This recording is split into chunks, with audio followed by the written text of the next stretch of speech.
우리는 원하지 않더라도 때때로 사람들과의 논쟁에 마주하게 됩니다.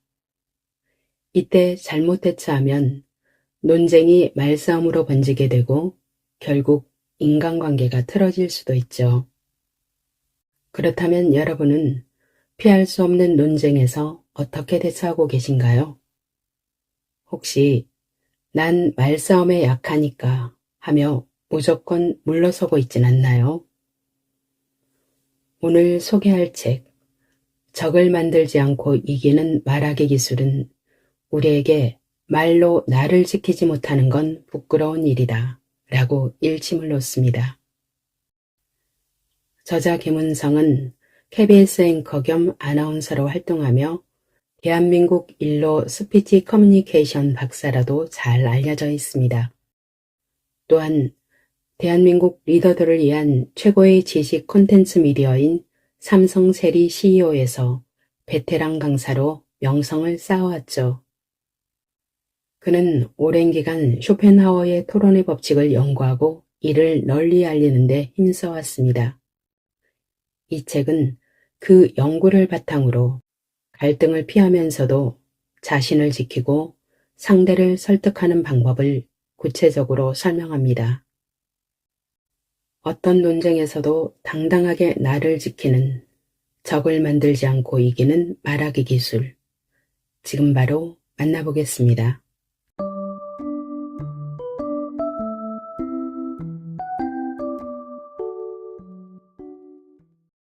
인생은 고통이고 세계는 최악이다. 이 말은 아르투어 쇼펜하우어의 사상과 철학을 극명하게 보여주는 말이다. 그는 인생은 고통의 연속이며 세계는 신이 만들어낼 수 있는 최악의 것이라고 말하고 있다. 그의 일생을 살피다 보면 그가 왜 이런 생각을 했는지 유추할 수 있다.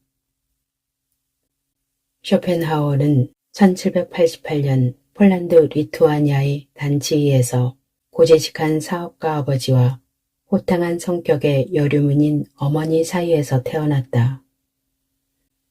그리 화목하지 못한 가정 환경 속에서 아버지 영향을 더 받아 우울하고 내성적인 성향을 가진 것으로 전해진다. 쇼펜하우어의 아버지는 아들이 가업을 이어 사업가가 되길 원했다. 하지만 그는 세상을 알고 싶어 했고 의학과 철학에 관심을 보였다. 그래서 아버지는 그를 설득하고자 제안 하나를 내민다. 초와 유럽 여행을 같이 하자는 것이다. 단 조건은 사업가의 길을 가는 거다 라고 말이다. 하여 1803년부터 2년간 온 가족이 유럽 여행을 떠난다. 그때의 여행 기록을 들여다보면 그가 세상을 얼마나 우울하게 봤는지 알 수 있다. 어머니는 유럽 곳곳의 아름다운 모습과 풍광에 대한 기록과 스케치를 남긴 반면 쇼펜하우어는 노동자들의 어두운 삶과 도시의 어두운 부분에 대한 기록을 남겼다. 하지만 쇼펜하우어를 사업가의 길로 이끌고자 마련한 여행에서의 다양한 경험이 오히려 그로 하여금 인간과 삶에 대한 철학적 관심을 갖도록 만들었고 특히 염세주의적 사상이 시작되는 결정적 계기로 작용했다.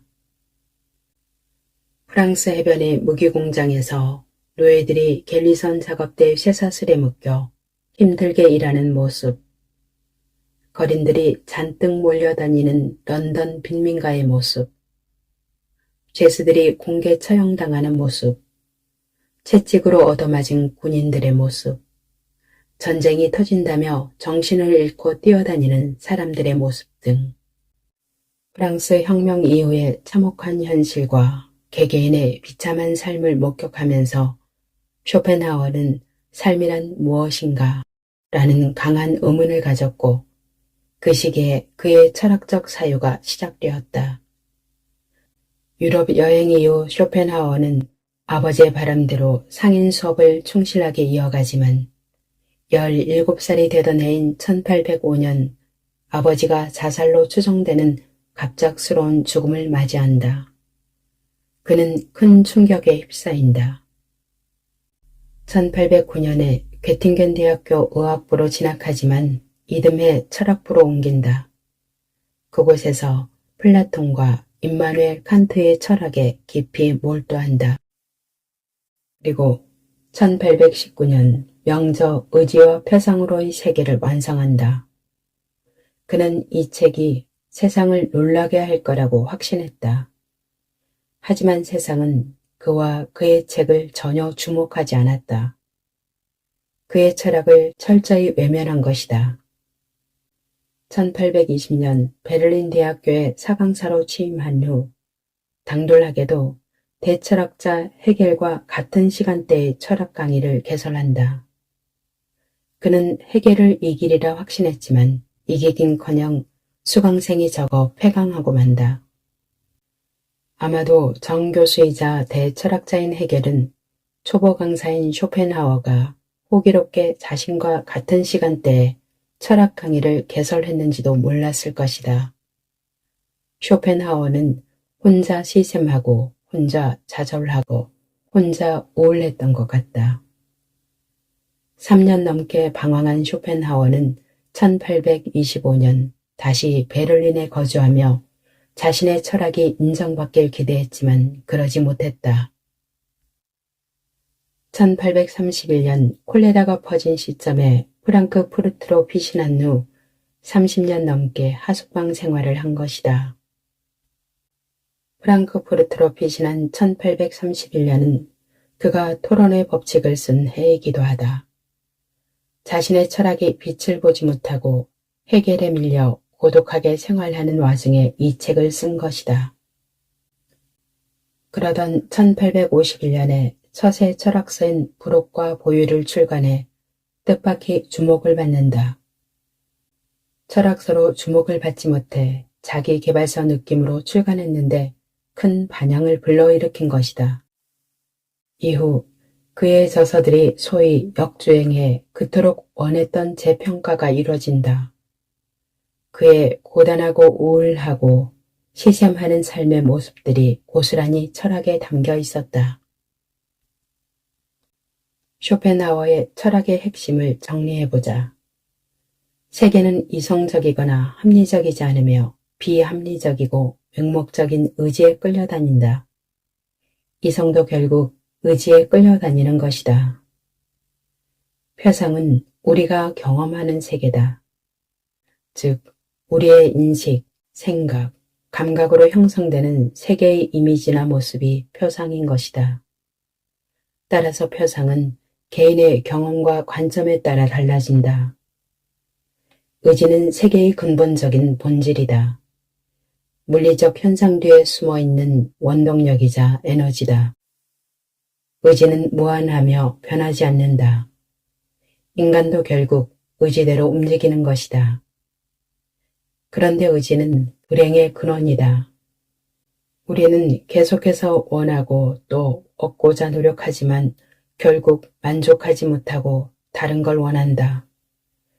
끝없는 욕구의 순환이 고통의 원인이다. 인간의 의지는 무한한 데 비해 충족하는 데는 많은 제약이 따르기 마련이다. 어떤 욕망이든 채워지고 나면 즉시 새로운 욕망이 생기고 고통에서 벗어났다 싶으면 곧바로 새로운 불행이 찾아온다. 고통이야말로 삶의 본래 모습이며 쾌락이나 행복은 고통이 없어졌을 때 잠깐 찾아오는 소극적인 것이다. 즉, 고통이 부재에 지나지 않는다. 그렇기에 인생은 고통이고 세계는 최악인 것이다. 이와 같은 철학적 기반 하에서 그는 인간을 설명한다. 대부분의 경우 타고난 허영심에다 수다스럼과 태생적인 부정직함까지 갖고 있다. 그들은 생각도 하지 않은 채 말을 한다. 나중에야 자신들의 주장이 틀렸으며 자신들이 옳지 못했다는 사실을 깨닫고서도 반대인 것처럼 보이기에 노력한다. 나름대로 참된 명제를 제시할 때 유일한 동기가 되었던 진리에 대한 관심이 허영심에 대한 관심의 자리를 양보하고 만다. 즉, 참된 것은 거짓으로 보여야 하고 거짓된 것은 참으로 보여야 하는 것이다. 결국 인간은 사악하고 허영심이 많으며 수다스럽고 심지어 솔직하지도 못하다. 거기에 지적 허영심까지 있어 타인과 비교적 지적 능력이 떨어진다고 판단하면 큰 분노를 느낀다. 따라서 수준이 맞지 않는 사람과 합리적 토론을 하는 건 거의 불가능하다고 말한다. 결국 개싸움이 될 수밖에 없기에 아예 말을 섞지 않은 게 필요할 때도 있다.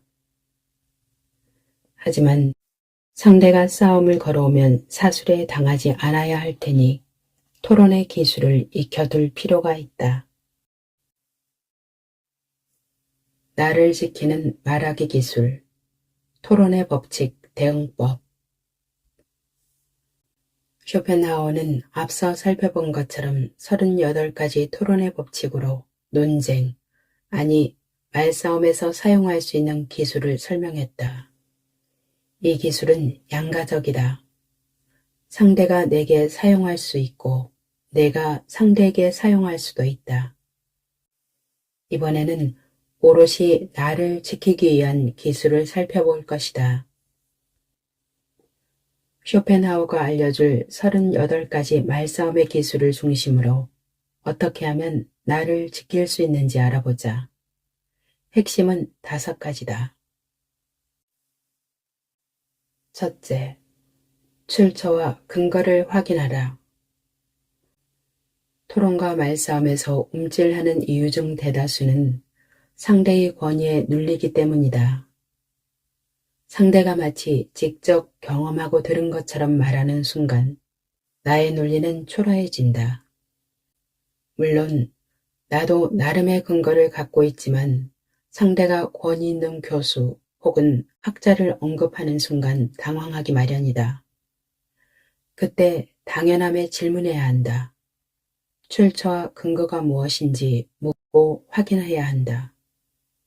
물론 공격적인 말투와 태도가 아닌 예의를 갖춰서 말이다.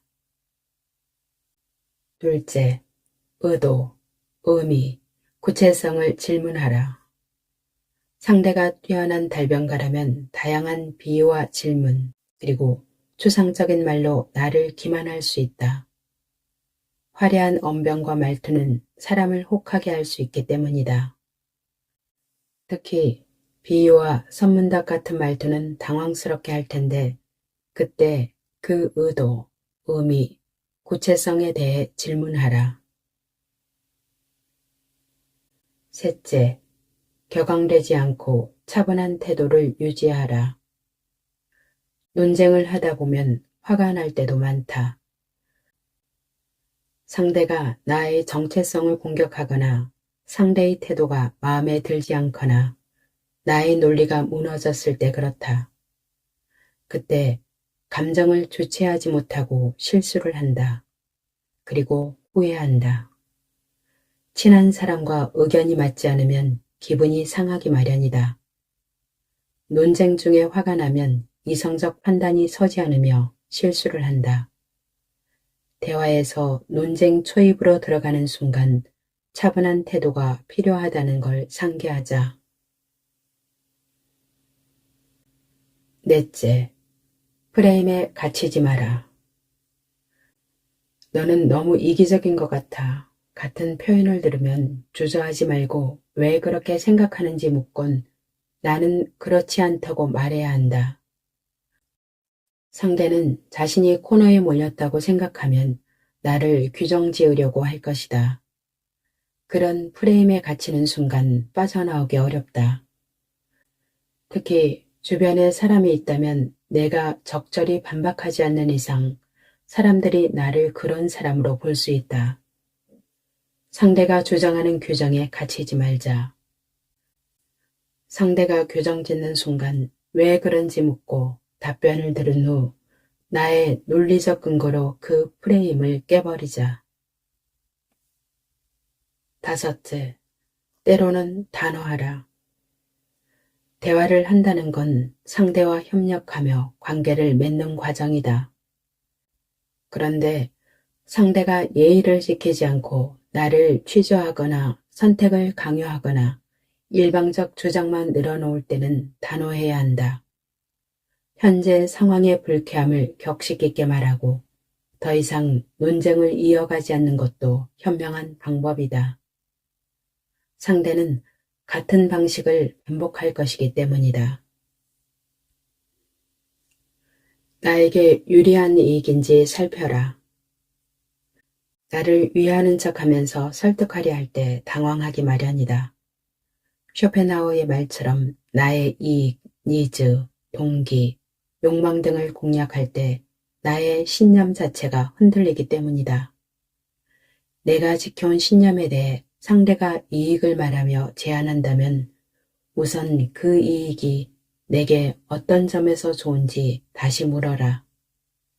그런 과정으로 상대가 진심으로 나를 배려했는지 아니면 그 자신을 위한 제안인지 분별할 수 있다. 그리고 상대가 그동안 나와 어떤 관계를 맺어왔는지 살펴봐야 한다. 긴 시간 깊은 관계를 맺었다면 좋은 제안일 가능성이 높다. 여건이 된다면 그의 평판이 어떤지 고민해봐야 한다.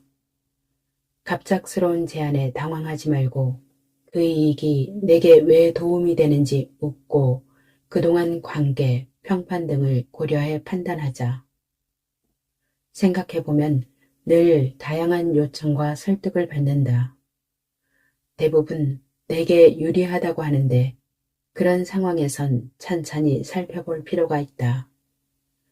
자동차를 구입할 때도, 보험을 들 때도, 심지어 친구와 여행을 갈 때조차 다양한 방식으로 내게 유리하다고 말하지만 그렇지 않은 경우도 있다. 내게 이익이 되는지 살펴보고 상대는 어떤 이익을 얻는지 생각해보며 제3자에게 조언을 받는 것도 필요하다. 상대가 어떤 의도를 가졌는지 조심하라. 상대가 나 혹은 이 상황을 정의하고 비유하고자 할 때 조심해야 한다. 틀짓기로 몰아갈 수 있기 때문이다. 이를테면 너는 갈 데 같아. 줏대가 없잖아. 라고 말하면 기분도 좋지 않을 뿐만 아니라 진짜 그런 사람으로 보여질 수 있다.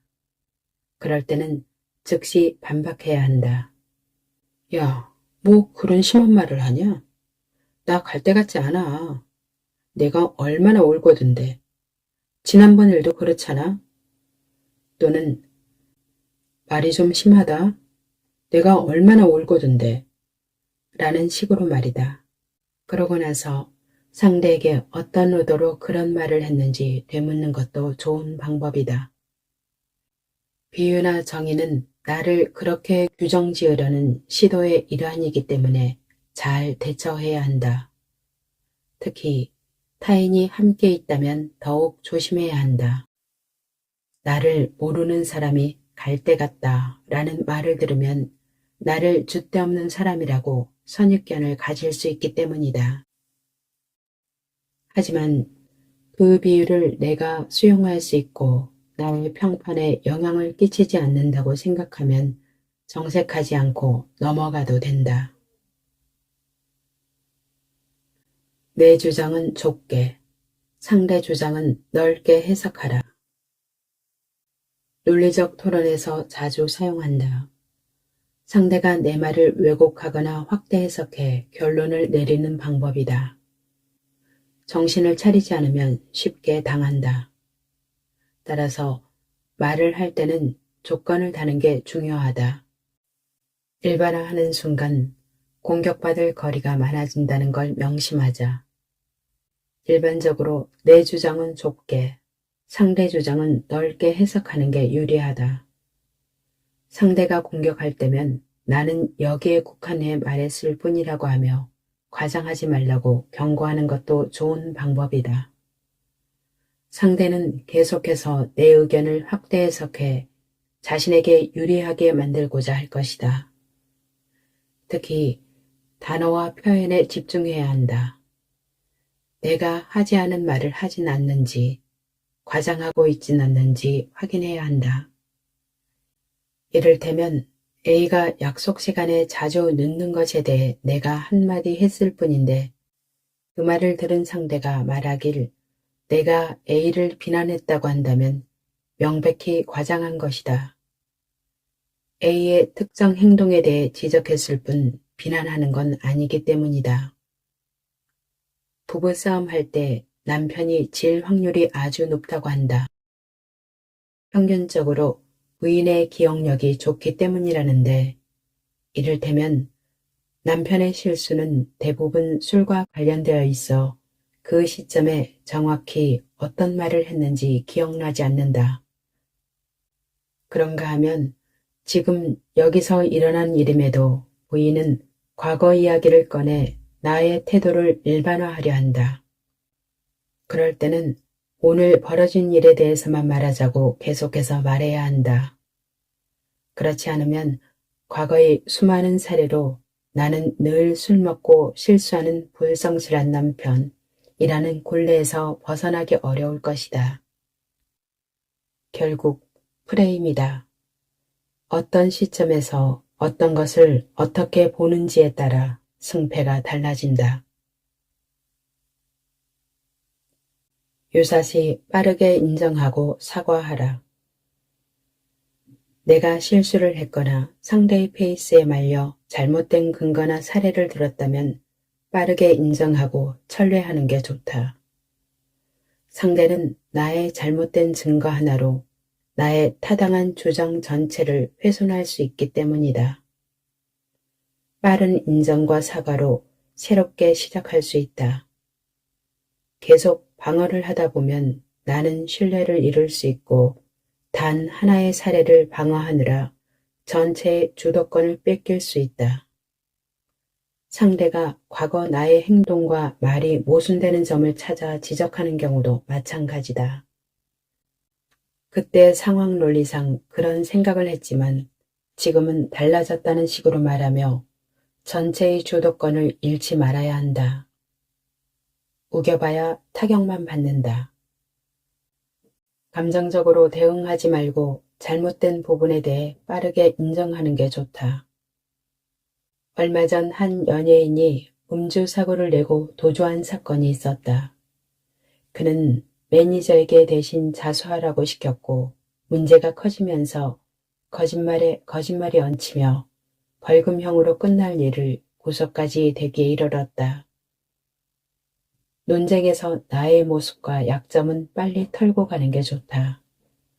그런데 내가 실수를 인정했음에도 상대가 계속해서 하나의 사례만 집중적으로 공격한다면 오히려 상대의 치졸함을 부각시키는 것도 방법이다. 왜 당신은 나의 단 하나의 사례만으로 말씀을 하시나요? 본질은 그 사례가 아니라 나의 주장입니다. 처럼 말이다. 핵심이 무엇인지 당당하게 물어라. 상대가 두서없이 길고 장황하게 말하면 그래서 내가 하고 싶은 말은 뭐야? 라는 식으로 답하라. 상대는 당황해야 할 것이다. 즉, 핵심이 무엇인지 요청하는 것이다. 상대가 길게 말하는 건 자신의 주장이 명료하지 않거나 숨기고자 하는 뭔가가 있을 때 나타나는 현상이다. 말을 잘하고 또 자신이 있다면 핵심만 간략하게 말할 것이다. 말이 길어지면 잘 모르거나 의도가 있는 건 아닌지 의심해 봐야 한다.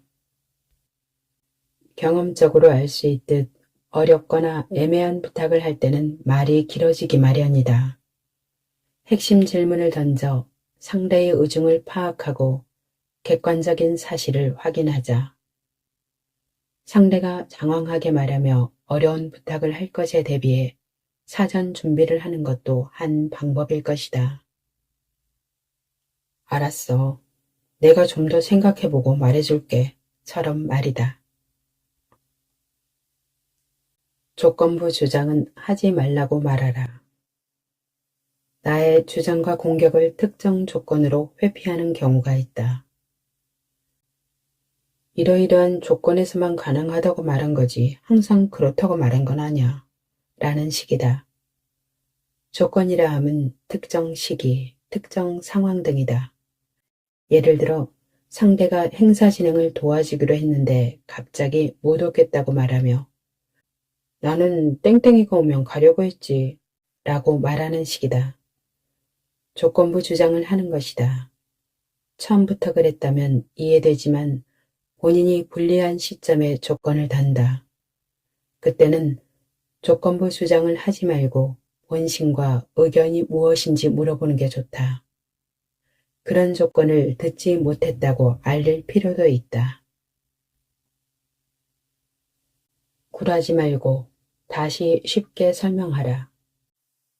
쇼펜하우어는 권위 있는 사람이 상대를 공격할 때면 무슨 소리인지 모르겠는데 라고 답하라고 한다. 칸트가 순수 이성 비판이라는 어려운 명제를 출간했을 때 그를 싫어하는 당대 권위 있는 학자들이 이 방법을 사용했다. 그러니 충분히 설명했음에도 상대가 딴청을 피우면서 무슨 말인지 모르겠다고 말하면 다시 설명하라. 다시 쉽게 설명할 테니 모르는 부분이 있으면 바로 물어봐. 라는 식으로 상대에게 빈틈을 주지 말자. 상대가 모르겠다고 하는 건 그 자신이 관심이 없든지 이해하지 못했든지 반격할 게 없을 때 나오는 말이다. 상황을 통제해 적절히 마무리하라. 쇼펜하우어는 인신공격은 이성이 아닌 본능, 야수성에 근거한 거라고 말한다. 인간이길 포기하고 상대의 약점만 공격하는 비열한 짓이다. 하지만 논쟁 현장에서 자주 일어난다. 감정이 폭풍에 휩싸였기 때문이다. 상대가 인신공격을 감행했을 때 맞받아 친다고 해서 상황이 크게 달라지진 않는다. 만약 내가 잃을 게 많다면 또 주변에 사람이 많다면 인신공격으로 맞대응해봤자 별 이득이 없을 것이다. 그러니 우선 참아라.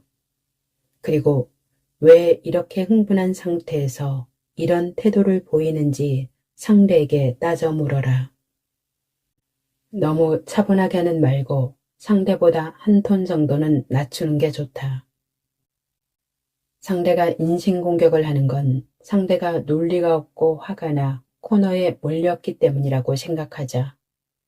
그러면 행동을 어떻게 하는 게 좋은지 판단이 설 것이다. 개싸움보다 평화가 낫다. 보이는 모습은 상대가 이기는 듯한 모습일 수 있다. 큰 소리로 많은 이야기를 주고받고 인신공격으로 내게 상처를 주기 때문이다. 하지만 나도 똑같이 인신공격을 해봐야 얻는 건 많지 않을 것이다. 침묵하라는 게 아니다. 차분한 어조로 인신공격의 부당함과 치졸함을 말하라.